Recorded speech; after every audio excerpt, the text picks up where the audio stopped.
Hey everyone!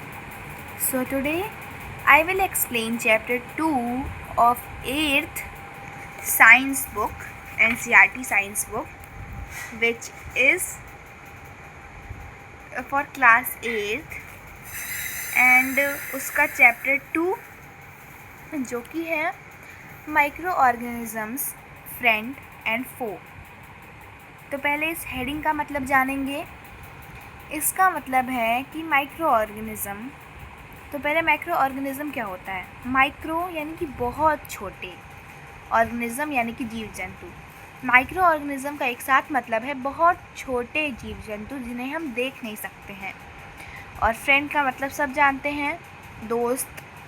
और फो का मतलब होता है दुश्मन, यानी कि माइक्रो ऑर्गेनिज़म हमारे दोस्त भी हैं और हमारे दुश्मन भी। अब सबसे पहले लिखा है You have seen several kinds of plants and animals. आपने बहुत सारे अलग अलग तरह के पौधे और जानवरों को देखा होगा। However, there are other living organisms around us which we normally cannot see. These are called microorganisms or microbes. जबकि however, there are other living organisms, इसके अलावा भी बहुत सारे जीवित ऑर्गेनिज़म्स होते हैं हमारे अगल बगल, हमारे आसपास, जिनको हम आमतौर पर देख नहीं सकते हैं। और उन्हीं ऑर्गेनिज़म्स को जिनको हम आमतौर पर देख नहीं सकते हैं माइक्रो ऑर्गेनिज़म या फिर माइक्रोब्स कहते हैं। For example, you might have observed that during the rainy season moist bread gets spoiled. आपने ये नोटिस किया होगा, ये ऑब्ज़र्व किया होगा कि रेनी सीज़न यानी कि बारिश वाले मौसम के दौरान जो मॉइस्ट ब्रेड होता है यानी कि नमीदार जो ब्रेड होता है वो बहुत जल्दी ख़राब हो जाता है और उसकी जो सरफेस होती है, उसकी जो सतह होती है वो बहुत सारे ग्रे कलर के वाइट धब्बों से भर जाती है। अब इन्हीं पैचेस को, इन्हीं धब्बों को एक मैग्नीफाइंग ग्लास से देखिए। मैग्नीफाइंग ग्लास क्या होता है?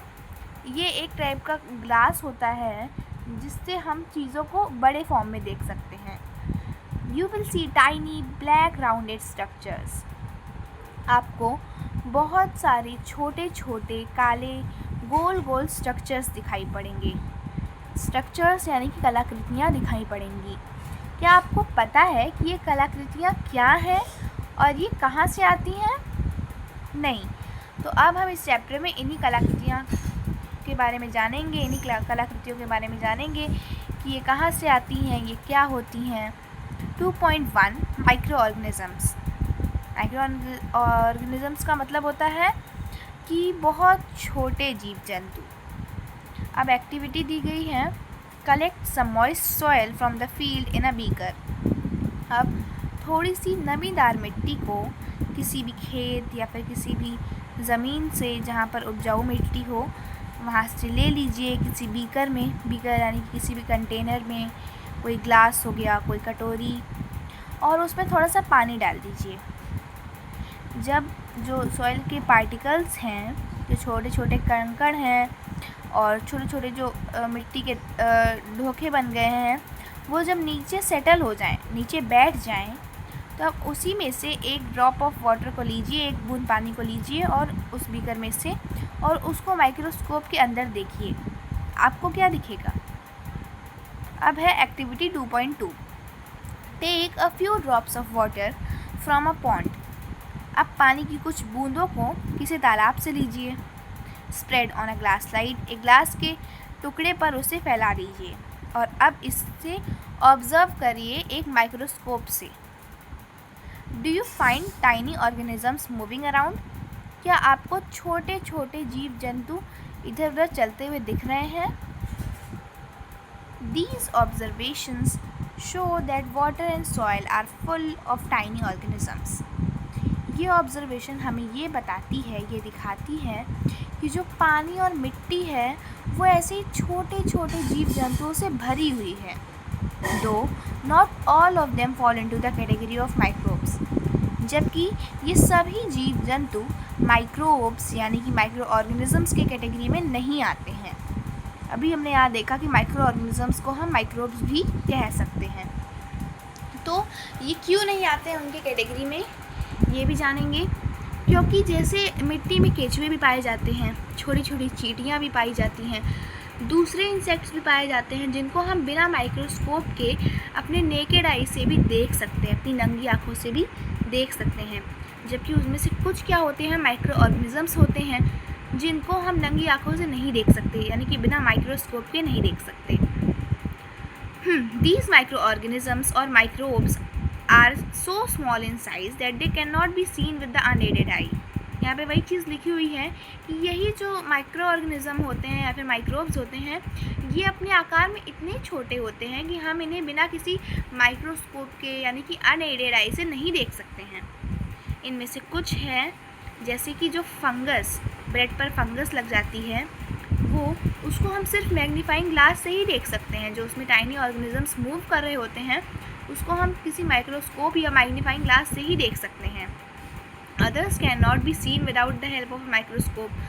दूसरों को हम बिना किसी माइक्रोस्कोप की मदद से नहीं देख सकते हैं।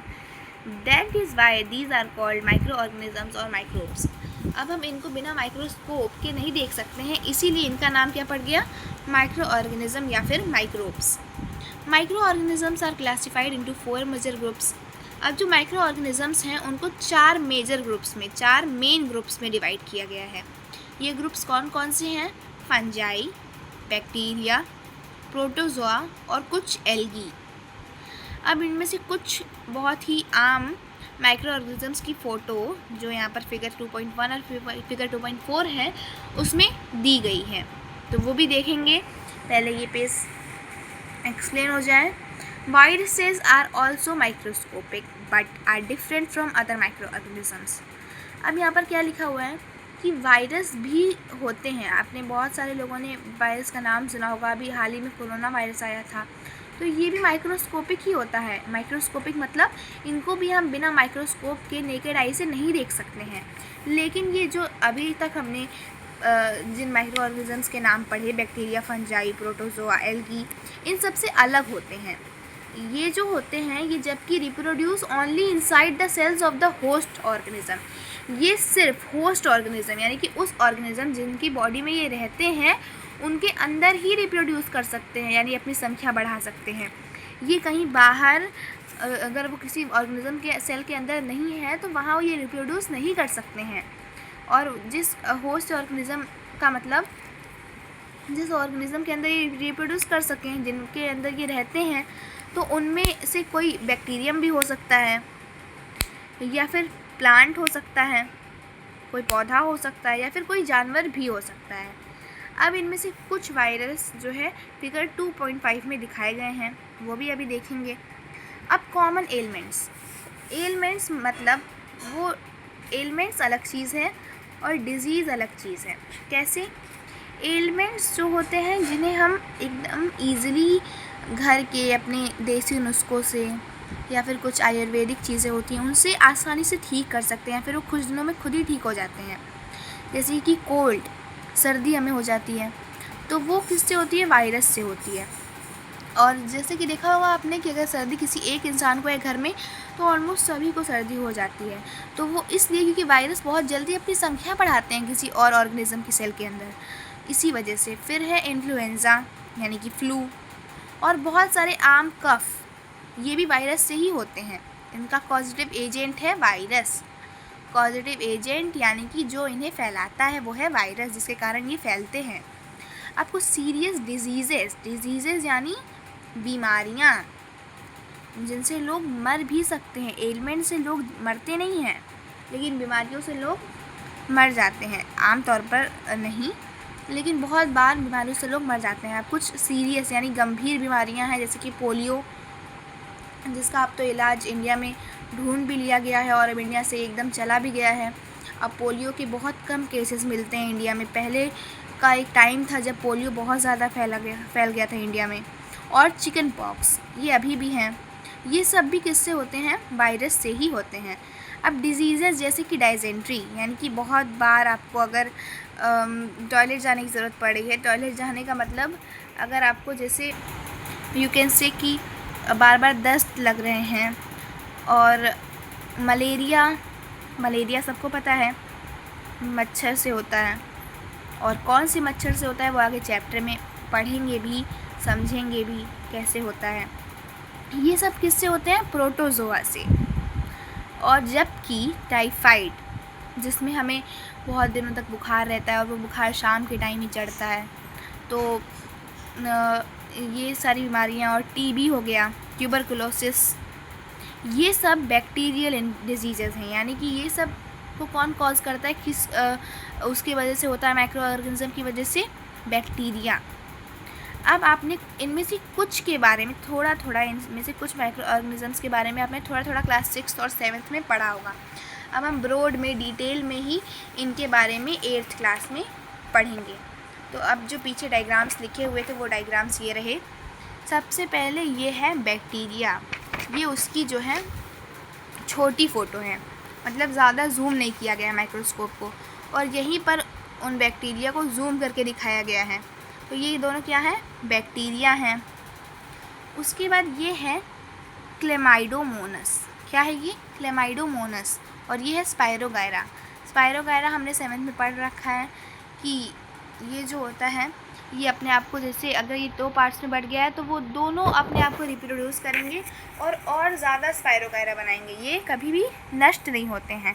और ये भी है क्लेमाइडोमोनस। ये दोनों किसकी कैटेगरी में आते हैं? एल्गी की कैटेगरी में। काई जो हमारे घरों में लग जाती है, उस काई की कैटेगरी में ये दोनों आते हैं। और है प्रोटोजोआ। प्रोटोजोआ की कैटेगरी में कौन आता है? एल्गी आता है, अमीबा आता है। और कौन आता है? पैरामीशियम आता है। फिर है फंजाई। अब पीछे लिखा था कि फंजाई लग जाता है ब्रेड पे, तो क्या होता है? ये ब्रेड मोल्ड होता है, उसमें पेनिसिलियम होता है जिससे कि पेनिसिलिन बनाई गई है। आगे आप वो भी पढ़ेंगे चैप्टर में। एस्परजिलस होता है। तो ये सारे क्या थे? फंजाई थे। ये सारे एल्गी, ये सारे प्रोटोजोआ, और ये बैक्टीरिया। उसके बाद क्या है? ये वायरस कुछ ऐसे दिखते हैं। आई नो फ़नी है, बट ऐसे ही टाइप के होते हैं वायरस। और कोरोना वायरस की शक्ल भी कुछ इससे मिलती थी, थोड़ी। वो गोल में था। अब है where do micro organisms live. Okay, तो आज की वीडियो जब छोटे पार्ट्स में पढ़ेंगे तो याद रहेगा, जिससे कि आप डेफिनेशंस भी याद कर सकते हैं। आगे के पेज में मैंने अंडरलाइन करी थी, वीडियो को पॉज करके आप देख सकते हैं डेफिनेशन सारी। और ये डायग्राम्स को भी समझ लीजिएगा। समझना क्या है, इसके नाम याद कर लीजिएगा। और फिर है, ये लास्ट पॉइंट है हमारे आज की वीडियो का। छोटे पार्ट्स में जब वीडियो बनेगी तो आप लोग भी समझ पाएंगे और ईजी भी रहेगा देखने में। तो अब है where do micro organisms live. अब ये जो छोटे जीव जंतु होते हैं, ये कहाँ रहते हैं? माइक्रो ऑर्गेनिजम्स में भी single celled like bacteria, some algae and protozoa. अब जो माइक्रो ऑर्गेनिज्म होते हैं वो सिंगल सेल्ड भी हो सकते हैं। सिंगल सेल्ड मतलब जिनकी बॉडी में सिर्फ एक ही सेल पाई जाती है, जैसे कि बैक्टीरिया, सम एल्गी और प्रोटोजोआ। अब इससे ये भी क्वेश्चन बन सकता है कि कुछ सिंगल सेल्ड ऑर्गेनिजम्स का नाम बताइए। अब इसमें ये तो नहीं लिखा है ना, जब सिर्फ इसमें ये लिखा है कि may be single celled like bacteria, तो इससे क्वेश्चन बनेगा कि मतलब कौन से ऑर्गेनिजम्स सिंगल सेल्ड होते हैं। तो उसमें क्या आएगा? बैक्टीरिया, कुछ एल्गी और प्रोटोजोआ। या फिर मल्टी सेलुलर हो सकते हैं। मल्टी सेलुलर का मतलब जिनकी बॉडी में बहुत सारी सेल्स पाई जाती हैं, जैसे कि बहुत सारी एल्गी और फंजाई। अब एल्गी दोनों में आ रहा है, एल्गी सिंगल सेल्ड भी होती है और मल्टी सेलुलर भी होती है। They live in all types of environment. ये हर तरह के पर्यावरण में रहते हैं, हर तरह के एनवायरनमेंट में रहते हैं। Ranging from ice cold climate, अब एकदम बर्फीले वेदर से लेकर के हॉट स्प्रिंग्स, एकदम गर्म स्प्रिंग्स तक, और डिज़र्ट्स यानी रेगिस्तानों से लेकर के मार्शी लैंड्स यानी कि गीली चिपचिपी जगहों तक, ये हर जगह पाए जाते हैं। अब they are also found inside the bodies of animals including humans. और तो और ये जानवरों के शरीरों में भी पाए जाते हैं, जिनमें कि ह्यूमन्स भी आते हैं। साइंस की भाषा में कहें तो ह्यूमन्स भी एनिमल्स ही हैं। और कुछ माइक्रो ऑर्गेनिजम्स दूसरे ऑर्गेनिजम्स पे उगते हैं, ग्रो करते हैं, बड़े होते हैं, जबकि दूसरे हवा में फ्रीली एग्जिस्ट करते हैं। तो यहाँ तक समझ में आ गया होगा, आई होप सबको। और अब माइक्रो ऑर्गेनिजम्स एंड अस, ये एक अलग टॉपिक है, तो यहाँ तक हो जाए, या फिर ये फ्रेंडली माइक्रो ऑर्गेनिजम्स ये एक अलग टॉपिक है, तो ये अगले क्लास में इसको ख़त्म करेंगे। और यहाँ तक ख़त्म कर सकते हैं अगली क्लास में, तो ये वाला ख़त्म कर देते हैं। अब है micro organisms and us, micro organism और हम। Micro organisms play an important role in our lifes. इसका मतलब क्या है, अगर माइक्रो ऑर्गेनिज्म ना हो तो हम जीवित भी नहीं रहेंगे। माइक्रो ऑर्गेनिज्म का जो रोल होता है हमारे लाइफ्स में वो बहुत इम्पॉर्टेंट होता है। उनमें से कुछ जो होते हैं वो फ़ायदेमंद होते हैं, बेनिफिशियल होते हैं बहुत सारे तरीक़ों से, जबकि कुछ जो होते हैं वो हार्मफुल होते हैं, यानी नुकसानदायक होते हैं, एंड कॉज डिजीज़ेज़ और बीमारियाँ फैलाते हैं। Let us study about them in detail. अब हम इनके बारे में कुछ डिटेल में ब्रॉड में पढ़ते हैं। तो अब यहाँ से अगली क्लास में अगले पार्ट में, तब तक के लिए bye bye. Please subscribe, do subscribe my channel, like and share the video if you want to educate and to give your friends a different type of learning. Thank you.